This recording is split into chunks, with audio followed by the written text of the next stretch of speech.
Quelle magnifique surprise vous pouvez parfois ressentir en avion lorsqu'après un décollage sous la pluie, avec un ciel sombre et menaçant, après avoir traversé des turbulences, d'un coup, vous vous retrouvez au-dessus des nuages.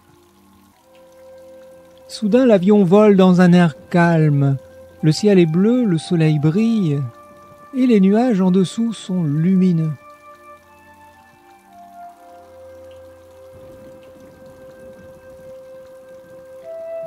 Comme l'avion traversant les nuages, vous pouvez traverser vos émotions perturbantes pour atteindre votre essence libre et lumineuse, pour atteindre un véritable éveil intérieur. Le point de départ, c'est l'émotion. Il vous est arrivé quelque chose et vous ressentez une émotion très perturbante. Installez-vous dans la position de méditation ou de relaxation que vous préférez.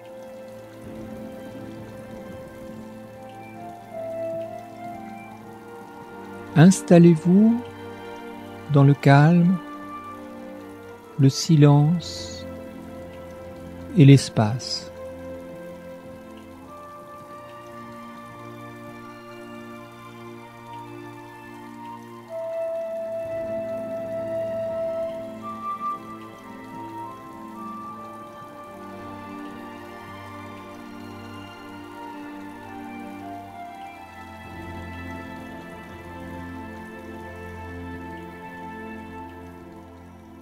Et puis, comme vous l'avez vu précédemment, vous accueillez cette émotion. Vous l'observez sans la juger.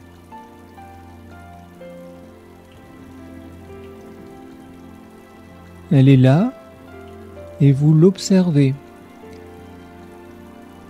Vous la ressentez. Vous regardez l'émotion et pas les circonstances ou les événements qui l'entourent.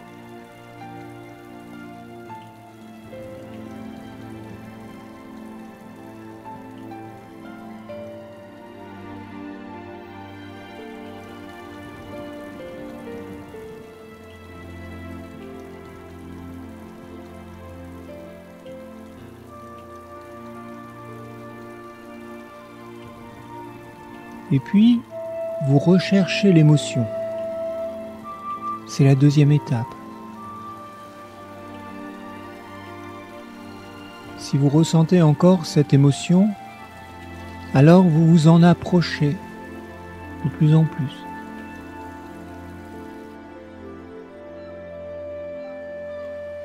Encore plus près.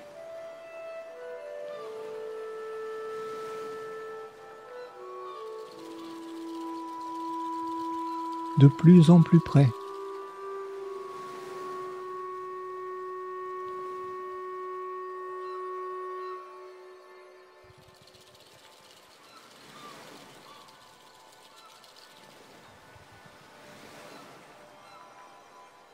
Et puis vous recherchez où elle se situe. Vous cherchez avec une grande attention, une grande concentration. Vous recherchez l'émotion dans tous les lieux de votre corps.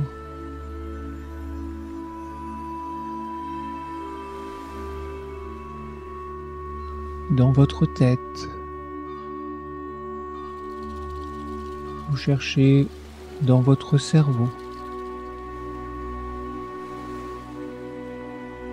Dans votre cœur.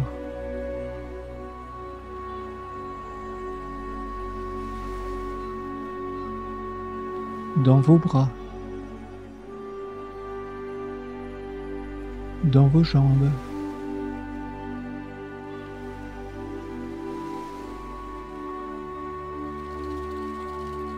Vous cherchez absolument partout.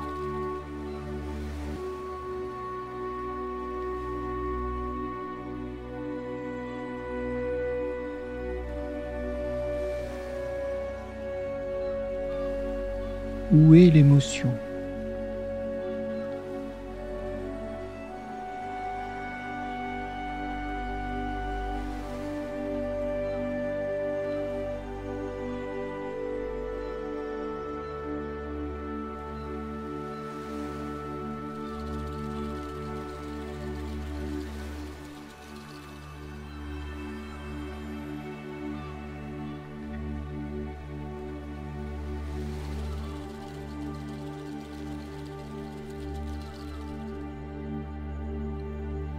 Parfois, vous trouvez des réactions à l'émotion.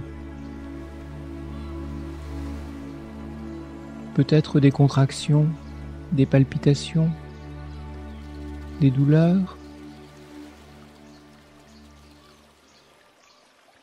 Mais vous n'arrivez pas à trouver où est l'émotion elle-même.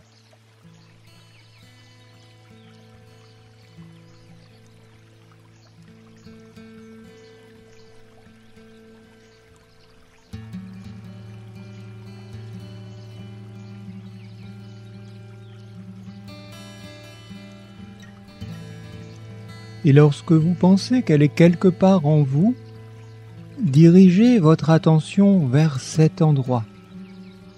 Accueillez pleinement cet endroit.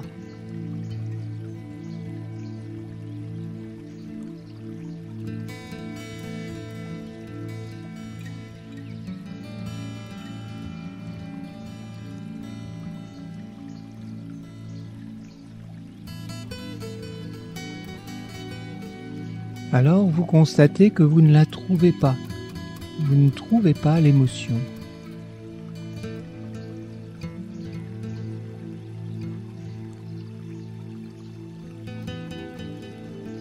L'étape suivante est de chercher l'observateur.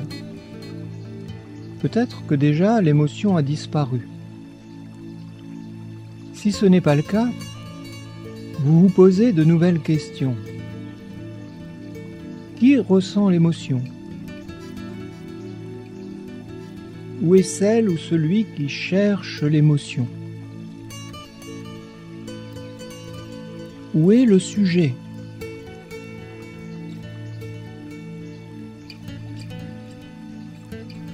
Vous essayez de trouver le sujet dans votre corps, dans votre cerveau, dans votre cœur, ailleurs.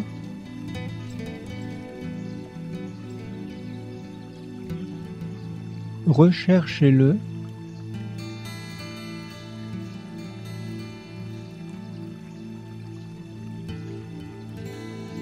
Vous essayez de ressentir à quoi il ressemble, qui il est, où il est. Surtout, cherchez-le par la conscience, par la présence, pas par l'intellect ni la réflexion. Cherchez-le partout.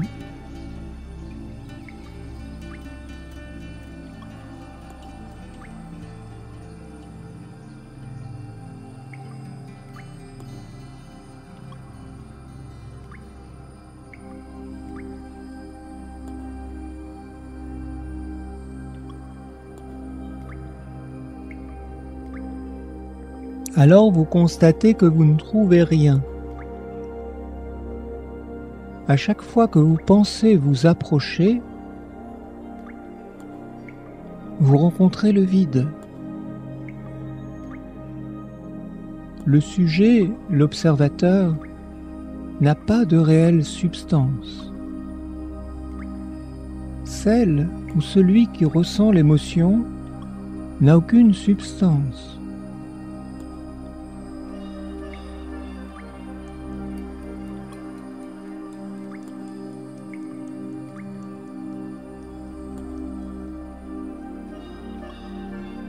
Si les étapes précédentes ont été réalisées avec profondeur, l'émotion a disparu. Elle a disparu car vous avez réalisé par la conscience, par la présence, qu'elle n'avait pas d'existence tangible. Elle a disparu car vous avez réalisé que celle ou celui qui ressent cette émotion et qui l'observe n'a pas non plus d'existence tangible. L'ego disparaît. L'image de soi disparaît.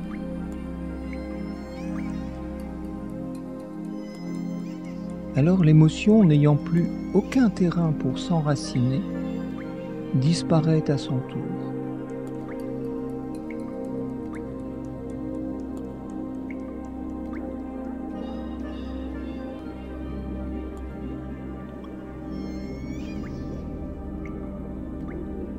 À la place de l'observateur, de l'ego, de l'image de vous, vous ne trouvez que le vide. Vous cherchez quelqu'un et vous trouvez le vide.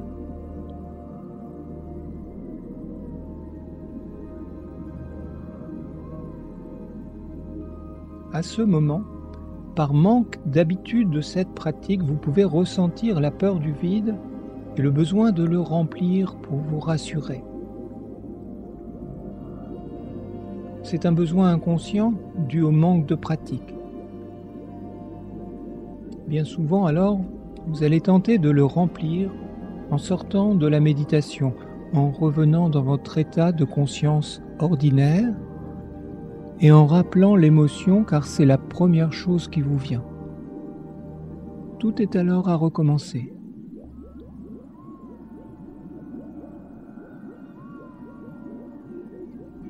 Vous devez donc vous familiariser avec ce vide. C'est quoi ce vide?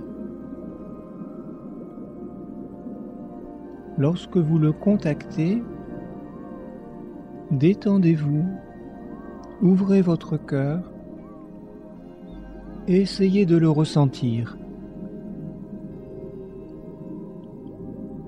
Ce vide est un espace sans limite.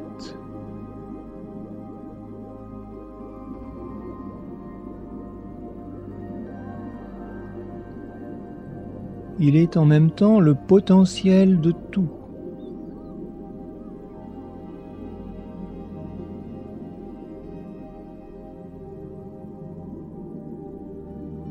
C'est dans ce vide que chaque chose peut apparaître.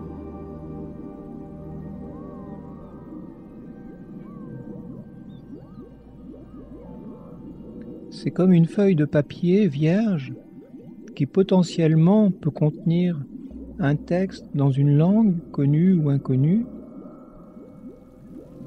un plan de maison ou un dessin de Picasso ou un poème. Potentiellement, tout peut s'inscrire sur cette feuille, mais si elle n'existe pas, aucun tracé ne peut exister.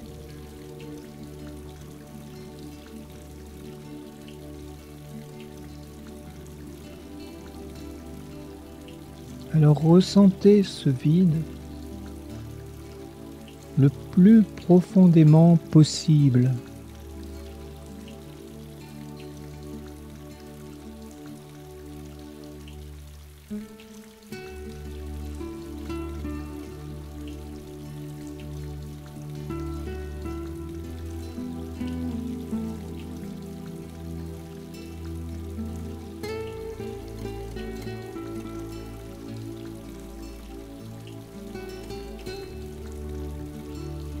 Vous vous détendez et vous le ressentez sans rien élaborer. Et plus vous le ressentez, plus vous en êtes conscient.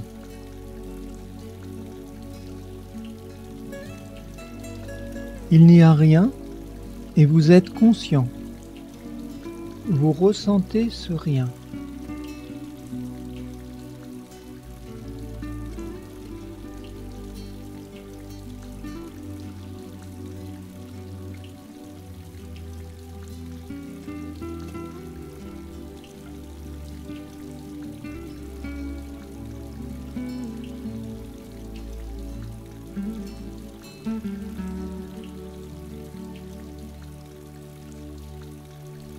Et à travers ce vide, grâce à ce vide, dans ce vide, vous découvrez et ressentez la conscience.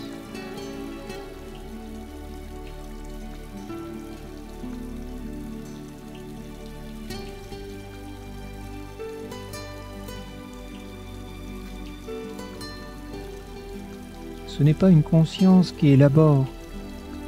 Elle n'a rien à voir avec l'intellect, ni avec l'image de vous, de ce que vous faites. Elle n'a rien à voir avec l'ego.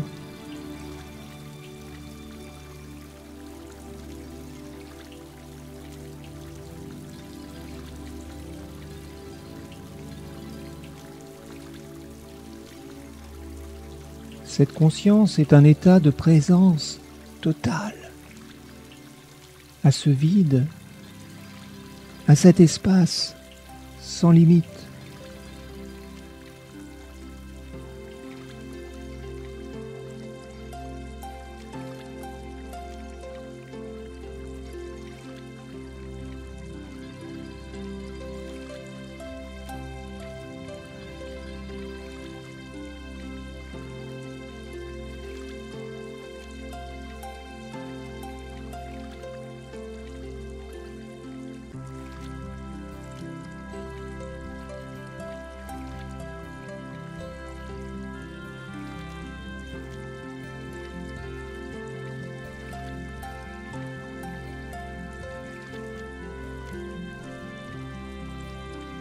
Évidemment, vous quittez cet état dès que vous commencez à élaborer quelque chose. Par exemple, si vous vous dites « je suis conscient » ou « c'est bien » ou « c'est agréable ». Dès que vous élaborez, vous n'êtes plus dans cette conscience.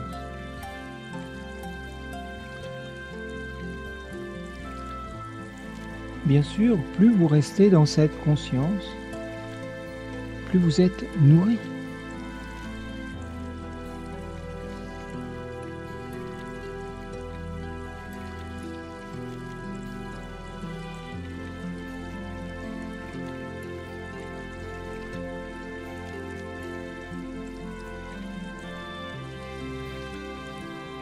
L'étape suivante est l'union du vide et de la conscience.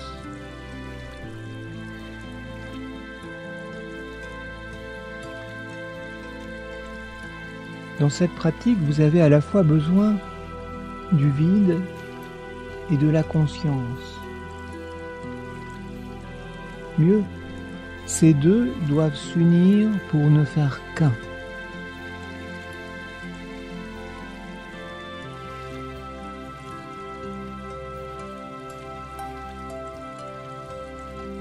Une expérience du vide sans la conscience est stérile.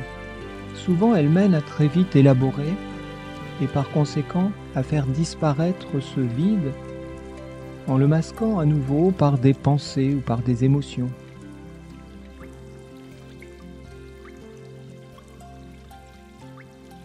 Une expérience de conscience, de présence réelle sans le vide manque d'espace. Elle ne pourra pas se déployer pleinement.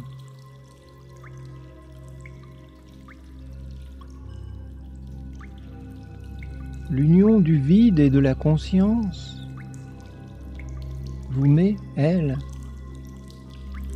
en contact avec votre essence. Elle vous fait réaliser votre essence, réaliser ce que vous êtes vraiment.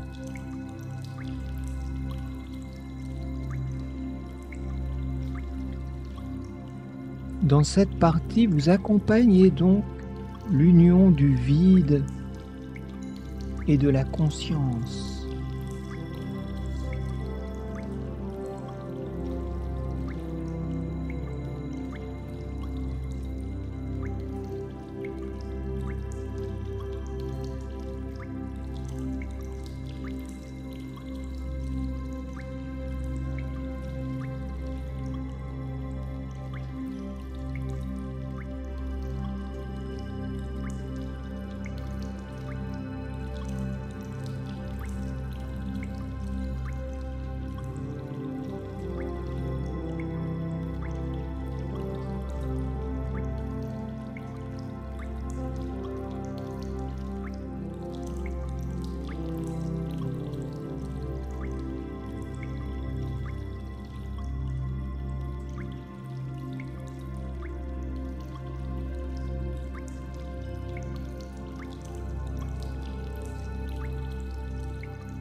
par l'union du vide et de la conscience, vous pouvez atteindre la béatitude.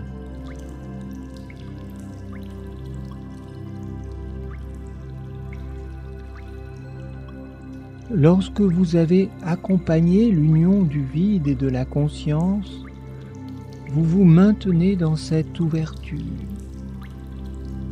Car peu à peu, vous allez ressentir une ouverture de votre tête, de votre gorge, de votre cœur, de chacune des parties de votre être le plus profond.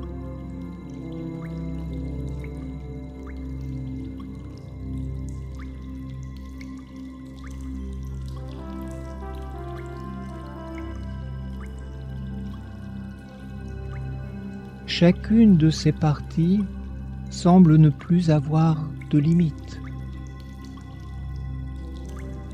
Comme votre corps ne semble plus avoir de limite, votre être n'a plus de limite.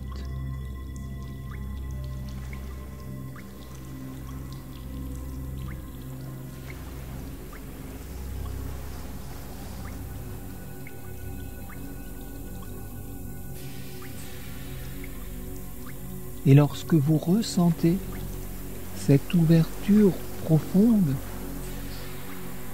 vous vous maintenez le plus longtemps possible dans cette ouverture, tant qu'elle est vivante.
Évidemment, vous avancerez progressivement dans cette pratique.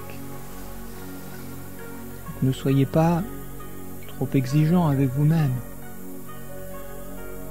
mais soyez persévérant.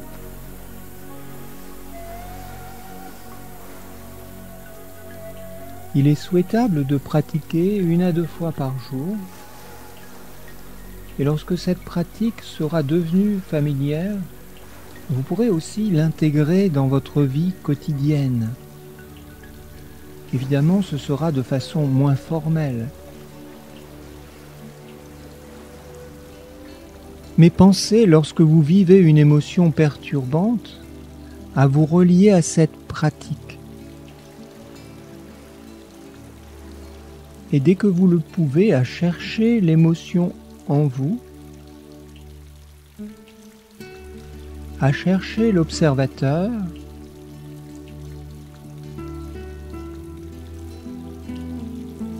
à réaliser le vide,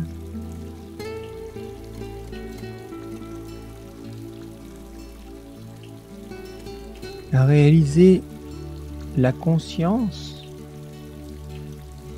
et l'union du vide et de la conscience.